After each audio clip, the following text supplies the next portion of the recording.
अस्सलाम वालेकुम ख़वातीन और हज़रात, चंद हस्बहाल बातों के साथ हाजिर है आपका मेज़बान जुनैद सलीम। शो में हमेशा की तरह मेरा साथ देंगी नाजिया बेग और हम सबको बहुत अजीज़ी। अस्सलाम वालेकुम नाजरीन। अस्सलाम वालेकुम नाजरीन, इलेक्शन का साल है, यानी इलेक्शन नज़दीक आते जा रहे हैं, इसलिए इलेक्शन की तैयारियां तड़ातड़ अरूज पे पहुंचने वाली हैं और उसकी तरफ अरूज की तरफ गामजन है।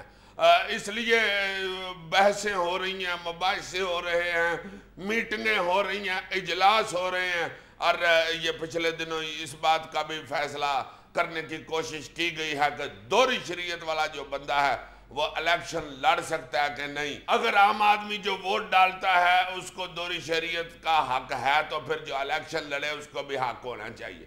दूसरा एक और बिल जो है वो कबीना ने मंजूर किया है, वो ये है कि कुछ लोगों को जिनमें वज़ीर और वज़ीर आज़म साहब और सदर साहब जो हैं वो तौहीन अदालत के जुर्म से मुस्तस्ना करार दिए जाएं।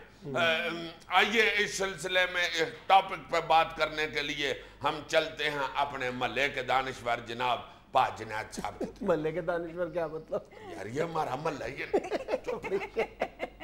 पहले तुम अपनी राय का इजहार करो ना इन दोनों मामलों पर, तुम क्या कहते हो? मैं तो कहता हूं कि देखो जी, जाहिर है मैं तो तुम ही से गाइडलाइन लेता हूं ना, जो तुम मुझे बताते हो मैं उसी की रोशनी में अपनी राय बनाता हूं। यार आपकी मेहरबानी है, हर दानिश्वर भी जो है वो अपने साथ किसी और महल्ले के दानिश्वर से बात करता है, लाजमन करनी पड़ती है। दानिश्वर को मिले दानिश्वर कर लंबे हाथ जिसे कहते हैं।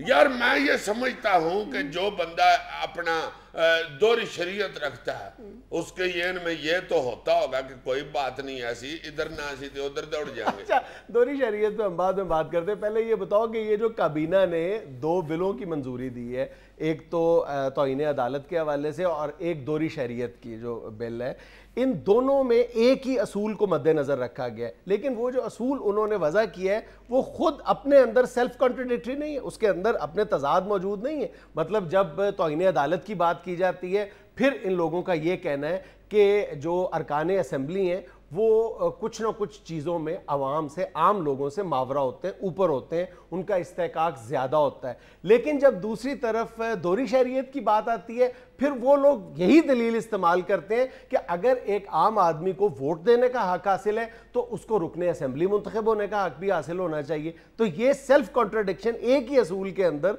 दोनों मामलात में साफ तौर पर नहीं नजर आती। हाय हाय हाय हाय हाय, देखा मैंने सही दानिश्वर का यार, तुमने वैसे ये करोड़ रुपए की बात की है।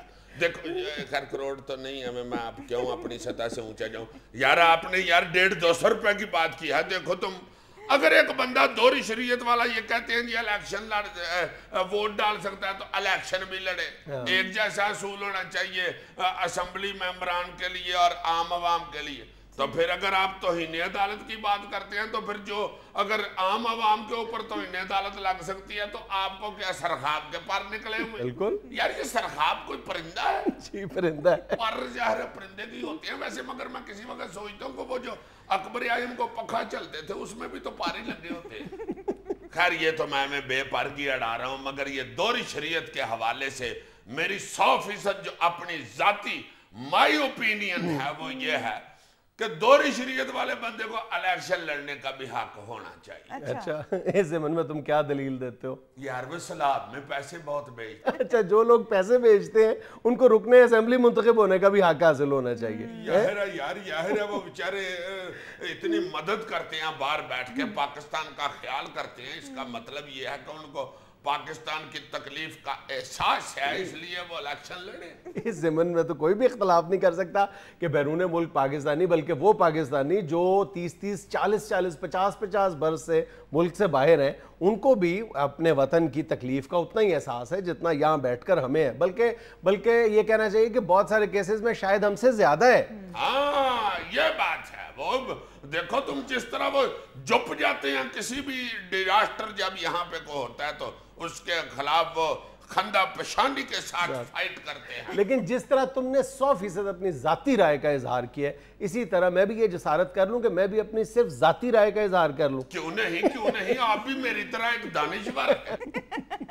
जब मैं अपने आप को दानिश्वर कहता हूँ उस वक्त ना रखिएगा। अच्छा मेरी बात सुनो, इस हवाले से दोहरी शरीयत का जो मामला है, दोनों तरफ कमोबेश बराबर के दलाइल मौजूद हैं, लेकिन मेरा वोट जो है वो इस तरफ है कि जो दोहरी शरीयत के हामिल अफराद हैं, पाकिस्तानी हैं, उनको रुकने असेंबली मुंतखब होने का हक नहीं हासिल होना चाहिए। बहुत अदब के साथ मैं कह रहा हूँ, सिर्फ इसलिए कि मैंने कह दिया था कि हक हासिल होना चाहिए, इसने जरूर कहना था कि नहीं हासिल। मैंने पहले कहा है कि दूसरी तरफ भी बहुत मजबूत दलाइल मौजूद हैं, लेकिन बहरहाल मैं क्या करूं, मेरी अपनी एक राय है, मैं उस राय का इजहार कर रहा हूं, क्योंकि इस ज़मन में जो सबसे वजनी दलील है वो ये है कि मुल्कों की तारीख में बहुत सारे ऐसे मामलात, हम माजी की तरफ नज़र डाल के देखें तो कई मौके ऐसे आते हैं जब आपको दो मुल्कों में से एक का चुनाव करना पड़ता है। आप एक मुल्क के साथ यानी सही मायनों में पूरे इखलास के साथ अपनी जो वफादारी निभा सकते हैं, और आने वाले दिनों में भी इस बात से कैसे इनकार किया जा सकता है, इस इम्कान को कैसे मुस्तरद किया जा सकता है कि आने वाले दिनों में भी ऐसे बेपनाह मौके आएंगे। तो फिर जाहिर है कि अगर हमारा रुकने असेंबली है और वो अमेरिका या बरतानिया बैठा हुआ है और अमेरिका या बरतानिया के साथ ही हमारे मफादात का किसी मामले में टकराव है या कोई तीसरा चौथा और कोई मुल्क हो, तो फिर वहां पर जाहिर है कि वो जो रुकने असेंबली है, वो जो पाकिस्तानी है, वो लामहल्ला एक दुराहे पे आ खड़ा होगा। नहीं होगा ऐसे। इस तरह का कानून दूसरे जो तरक्की याफ्ता मुल्क है उनको तो बारह खाता है। हमारे मुल्क में जरूरत है कि लोग बाहर जाके भी ज़र मुबादला इधर भेजें और इनकम हासिल करें। पहली बात तो यह है कि इस कानून के तहत उन पाकिस्तानियों को इलेक्शन लड़ने से नहीं रोका जा रहा जो बैरून मुल्क यानी अपने रोजगार के सिलसिले में बैरून मुल्क आबाद है, उनको नहीं रोका जा रहा। अलबत्ता जो दोहरी नेशनैलिटी के हामिल लोग हैं, जो जाहिर है कि 20 साल 25 साल 30 साल से मुख्तलिफ ममालिक में आबाद है, ये उनके बारे में कानून है। यार अगर वो बेचारा उधर किसी मेम के साथ शादी कर लेता तो उसको काट दे देते हैं, तो अब वो क्या कहें, नहीं माने नहीं लेना। ये क्या फजूल दलील दी है तुमने? यार तुम गोरी को फजूल कह रहे हो। तुम्हें पता है गोरी वो होती है जिसे अंग्रेजी आती है। वैसे मैं ये समझता हूँ जुनैद के ये पाबंदी अगर आप लोगों ने लगानी है, चलो तुम्हारी बात मान लेते हैं, तो फिर ये सिर्फ असेंबली अरकान पे, पार्लियामेंट मेंबरों पे क्यों लगा रहे हैं भाई?